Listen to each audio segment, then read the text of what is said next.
He didn't plan on stopping that morning. He was supposed to be halfway across Nevada on his way to a business meeting, but life has a way of throwing you curveballs. A flat tire on an empty stretch of desert highway forced him off the road, and the only place in sight was a diner that looked like it hadn't been updated since the 70s. Neon sign, buzzing windows smudged a crooked door with a rusty bell hanging overhead. That's where he walked in shoulders stiff inside a tailored suit. And that's where his whole day, and maybe his whole perspective, changed. The smell of fried eggs and burnt coffee hit him first. Truckers in greasy ball caps crowded the counter. A couple of ranchers leaned over chipped mugs, and there he was, sitting down in a corner booth, out of place but trying not to show it. He ordered black coffee, pulled out his phone, and was just about to drown himself in emails when he heard a voice familiar, though it had been decades. "Morning. You want some breakfast to go with that coffee?" He looked up and the world just stopped. The waitress standing there wasn't just some stranger in an apron. It was her, Clara Hayes. The girl who used to sit with him after school on the cracked steps of her apartment building, quizzing him on math problems so he wouldn't fail out. The girl who taught him to ignore the kids who mocked his hand-me-down sneakers. The one who swore they'd both leave their rundown neighborhood and never look back. And now, she was here. Hair tied up in a loose bun, lines of exhaustion around her eyes, balancing a pen and notepad like she'd been doing it for years. She didn't recognize him, not right away. Why would she? He was no longer the skinny kid in thrift store clothes. He was Adrian Cole now, CEO investor face on magazine covers. But to him, she was still Clara, the one who once believed in him more than anyone else ever had. When her eyes finally met his, they flickered with disbelief. Wait. Adrian Cole. He stood up slightly, smiling despite the knot in his throat. "Yeah. Hey, Clara. It's been a long time." She laughed, but it wasn't carefree. It was the tired laugh of someone who's seen too much. "I'll say, what's a guy like you doing in a place like this?" He could have said the truth. Flat tire, bad luck. But something about her tone made him choose different words. "Just passing through," he said, though deep down he wondered if it was more than coincidence. Before they could talk more, the cook shouted from the kitchen. She scribbled something on her pad and hurried away, leaving Adrian staring at his reflection in the dark coffee. He wasn't used to waiting on people. In his world, people cleared schedules for him. But here he was just another customer. And strangely, he didn't mind. When Clara finally returned, she slid into the booth across from him for a moment, wiping her hands on a towel. She tilted her head, smiling faintly. "Still got that serious face." "Huh.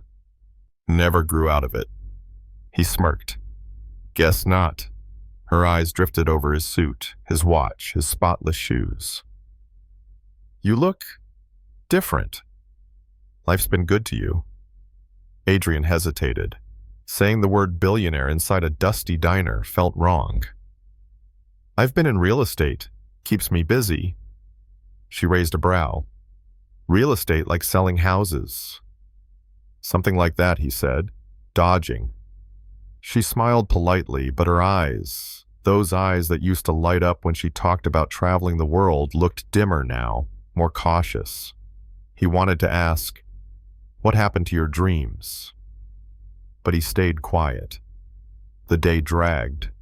She worked the room like a pro, carrying plates, laughing at jokes, refilling mugs. But Adrian noticed the cracks, how her smile faded when no one looked, how she rubbed her wrist like it ached, how a faint limp appeared when she hurried between tables. By the time her shift ended, the diner was nearly empty. She slipped into his booth again, this time without the apron. Her hair was down, and for a second she looked like the Clara he remembered, the one who swore they'd conquer the world together. "All right," she said, voice steady but guarded. "You wanted to catch up, so talk. He leaned forward. How have you been? Really? She let out a humorless laugh. You sure you want the honest version? That's the only one I want. And so she told him. About the scholarship she once had, the one she gave up when her mom got sick. About the marriage that turned sour, a husband who gambled away their savings and walked out. About trying different jobs, none paying enough, until this diner became her steady paycheck. She told it not with bitterness, but with a weary acceptance, like someone who'd been knocked down too many times to still believe in miracles. I'm not telling you this for pity, she said finally. It's just life. Some people win big. Some end up here. Adrian shook his head. No, you didn't lose. You got knocked down. That's not the same thing. She smirked faintly. Easy for you to say in a suit that probably costs more than my car. He leaned back, eyes steady. Maybe. But don't think I forgot where I came from, or the people who helped me get here. Her gaze softened just a little. So what are you saying, Adrian? He paused because the idea forming in his mind wasn't small. It wasn't about leaving a big tip or offering her a ride.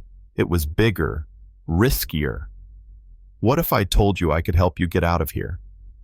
She blinked, crossing her arms. Out of Yuma, out of this diner. Yes. His voice was calm, deliberate. Out of the dead-end routine that's been holding you down. Her jaw tightened. And what? You just swoop in and fix everything. That's not how life works.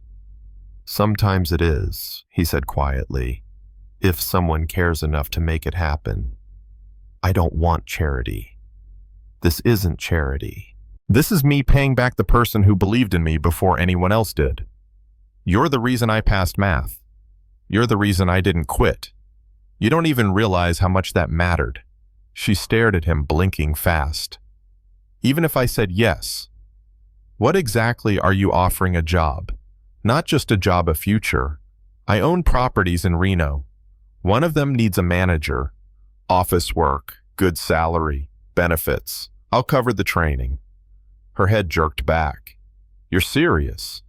Dead serious. You've got the brains for it, Clara. You always did. And I know you'd be good at it. She laughed under her breath, shaking her head. That's a lot to take in. Think about it, he said. You don't have to decide right now. But I'm not offering because I feel sorry for you. I'm offering because I know you deserve more than this place will ever give you.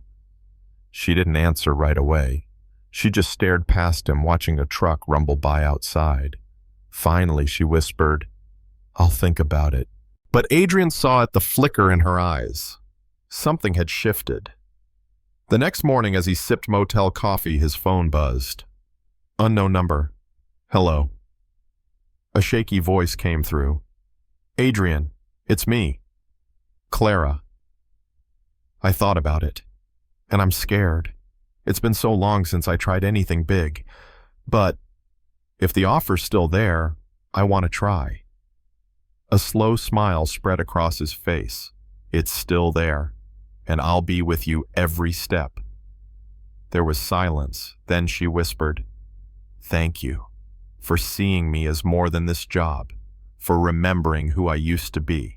You never stopped being her Clara, he said softly. You just forgot for a while.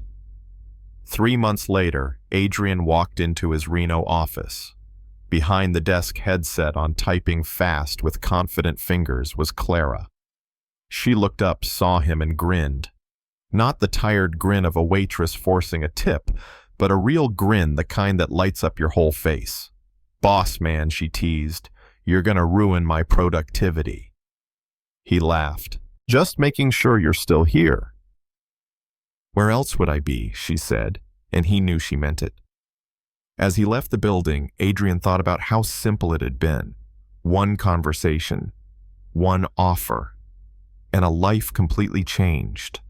Sometimes helping someone doesn't mean handing them the world. It means opening a door and reminding them they can walk through it. But here's the thing. Clara took the risk.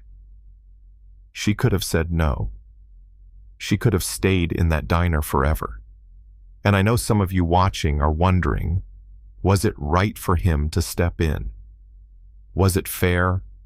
Or was it just another example of wealth deciding someone else's fate? I want to hear what you think. Have you ever seen someone's life change because of one chance, one person willing to believe? Do you think it's charity? Or do you think it's justice, paying back the people who once believed in us when no one else did?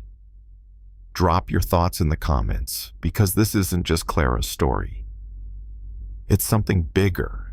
It's about what we owe each other. And sometimes, it's about remembering the people who never stopped believing we could be more.